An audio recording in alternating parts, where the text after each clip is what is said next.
pessoal, tudo bem?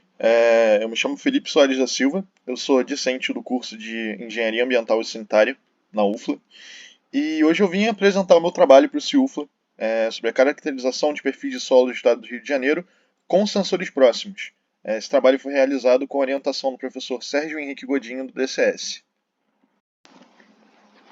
Agora, quanto ao objetivo do nosso trabalho, a gente buscou a realização da caracterização da textura e a composição química elementar dos solos, além da avaliação da correlação entre esses atributos de solo. A nossa área de estudo foi a da Unidade de Conservação de Proteção Integral Parque Natural Municipal Atalaia, que fica localizada na região serrana de Macaé, no estado do Rio de Janeiro, cujo bioma é de Mata Atlântica, e nessa área foram coletadas 19 amostras deformadas de solo em 10 pontos georreferenciados diferentes, e para essa coleta foram utilizados um trado e uma pá. Quanto à preparação das amostras, elas foram preparadas de forma padrão, então elas foram secas ao ar, destorradas e peneiradas em uma peneira de 2 milímetros, e após esse processo foi realizada a análise granulométrica das amostras. A análise granulométrica ela passa por um processo de dispersão de NaOH, mais uma agitação de 16 horas, e ela serve para quantificar as frações de areia, silt e argila presentes na amostra. Também foi realizado o uso do PXRF, mas a gente vai abordar agora mais à frente. Quanto ao PXRF, a principal função desse aparelho, que é um aparelho portátil, é a determinação da composição elementar da amostra de forma rápida, não destrutível e confiável. E ela tem a capacidade de quantificar o teor de 29 elementos químicos nas amostras que foram analisadas. O modelo utilizado pela gente foi o Tracer 5.1 da Bruker.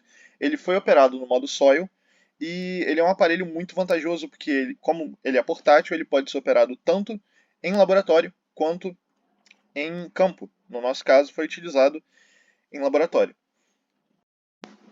Agora, passando rapidamente pelo processo de funcionamento do PXRF, ele funciona em 3 estágios. A primeira excitação da amostra é basicamente quando o aparelho emite um faixa de raio-x primário e ele atinge a amostra. A segunda fase é quando a emissão de raios-x secundários ocorre. A amostra absorve parte desse raio-x e, como resultado, ela emite de volta raios-x fluorescentes ou secundários. E aí ocorre a terceira etapa, que é a identificação elemental, onde cada elemento químico presente na amostra produz um conjunto único de raios-x fluorescentes, funcionando como uma espécie de impressão digital, o que permite a identificação e a quantificação dos elementos que ali estão presentes.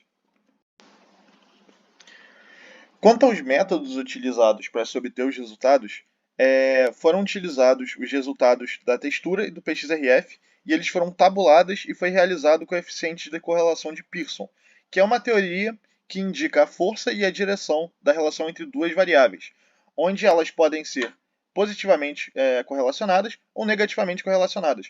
Positivamente, quando as duas variáveis crescem juntas, e negativamente, quando uma cresce e a outra diminui.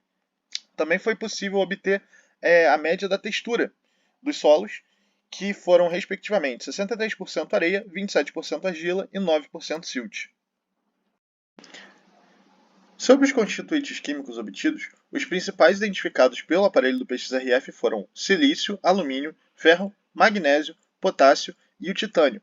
E quanto às correlações obtidas nas frações de solos, as mais significativas para o silt foram os teores de alumínio, titânio, potássio e zircônio. Na fração argila foi o potássio, silício e o alumínio, e na fração areia foi o potássio e o alumínio. E após a análise desses dados, a conclusão que a gente chega aqui: os solos do parque, da nossa área de estudo, têm uma textura bem diversificada. O silício, o alumínio e o ferro são os constituintes predominantes nos solos estudados. E é interessante citar que a correlação positiva que ocorre entre a areia e o potássio indica a ocorrência de minerais primários, e esses minerais primários ocorrem predominantemente nas frações mais grosseiras do solo, como por exemplo a moscovita. E nós encerramos por aqui. Eu queria estar agradecendo a todo mundo que ficou até aqui, agradecer pela atenção de todos também, e eu espero ter despertado um interesse maior na área de solos em cada um de vocês que acompanhou o nosso trabalho. Queria também deixar um agradecimento especial para o pessoal do DCS e a todo mundo que me apoiou durante a produção desse trabalho.